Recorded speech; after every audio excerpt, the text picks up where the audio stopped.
We're very honoured to have had the Minister's time here at UCD, and we don't want to be responsible for him being late for his next engagement. So we have to call the speech and the discussion to a close. We do want to have with our fight for freedom. I think Annie Besant stands out, as does Sister Nivedita, perhaps not so well known here, but certainly in India. And it is a fact that many of the leading figures of that period in India were actually in touch with their Irish counterparts.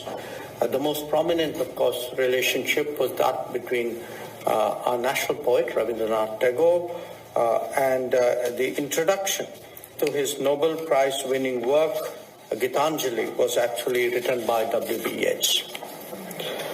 Now, this is not just a historical or even a sentimental point that I'm making. From our perspective, one of the outcomes of having similar experiences is the degree of empathy on contemporary issues. When we speak today in India about the concerns of the global South, our expectation is that Ireland, more than many others in this part of the world, will display an understanding and support.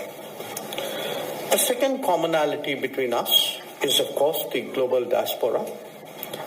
Not all of this was entirely voluntary for Indians in its early years, but that is a foundation that has been built upon today to explore the opportunities of a global workplace.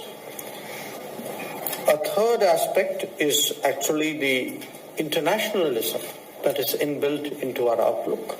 In India, we speak of Vasudhaiva Kutumbakam, that is, the world is a family, which is very much a sort of a tradition, and in many ways it encapsulates the fundamental openness of our society.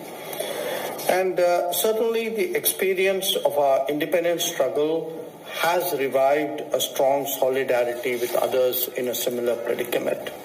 And this internationalism, in fact, leads us to the next step, which is multilateralism, willingness to work with other nations in a very structured format, especially in the United Nations.